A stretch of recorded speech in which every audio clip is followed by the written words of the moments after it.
Hello guys, আজকে আবার এসে গেলাম একটা নতুন রেসিপি নিয়ে আপনাদের কাছে। সয়াবিন মানে আমাদের যেটাকে নিউটেলার বলা হয়, তার একটা রেসিপি আমি নিয়ে এসেছি। আপনারা দেখুন, আর বাড়িতে বানানোর মতো প্রসেস, আর হোটেলেও আপনারা বানাতে পারেন। নিউটেলার শিক কাবাব আপনারা দেখুন কেমন হয়েছে। আশা করি আপনাদের খুবই ভালো লাগবে। আর হোটেলেও আপনারা ভেজ চিকেন বলেও চালাতে পারবেন, ভেজ চিকেন স্টার্টার। এবারে আমি দিয়ে দিলাম একটু রসুন কুচি, দিয়ে এটাকে একটু ভালো করে ভেজে নিতে হবে। তারপরে আদা কুচি দিয়ে দিলাম।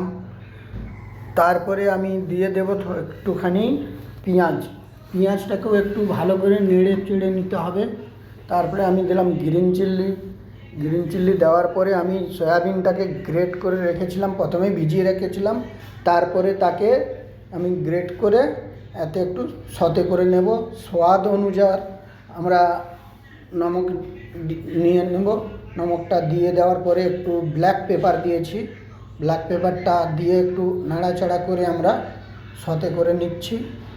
সতে করে নেওয়ার পরে আমি দিয়ে দিলাম একটু কোরিয়ান্ডার লিভস দেওয়ার পরে আমি দিলাম চিজটা দিলে খুবই ভালো লাগে, সেই জন্য চিজ। আর আলু আমি বয়েল করেছি, আলু একটু দিয়ে দিচ্ছি।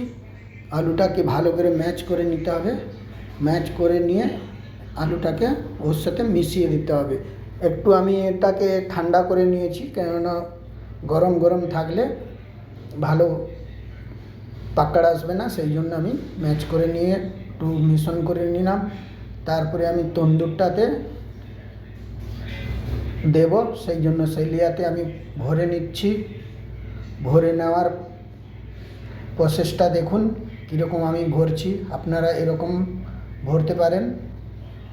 কোনো দিনই একে সোজাভাবে ভরবেন না, এরকম দাঁড় করিয়েই আপনারা ভরবেন, তাহলে এটা পড়বে না। এই আমি তন্দুরে পুরে দিলাম।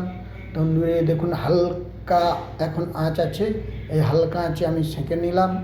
সেঁকে নেওয়ার পরে একটু বাটার লাগিয়ে দিচ্ছি, কারণ বাটারটা লাগালে খুব সুন্দর টেস্ট আসে, খুব সুন্দর স্বাদ হয়। সেই জন্য আমি একটু আমুলের বাটার লাগিয়ে নিচ্ছি।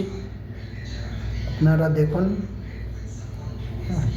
কীরকম সেঁকা হয়ে গেছে, একদম লাল করে সেঁকতে হবে, কেননা সয়াবিন তো ওটাতে রস থাকে, সেই জন্য ওটা লাল করে সেঁকে আবার বাটার লাগিয়ে একটু আমি হিট আঁচে দিয়ে দিলাম।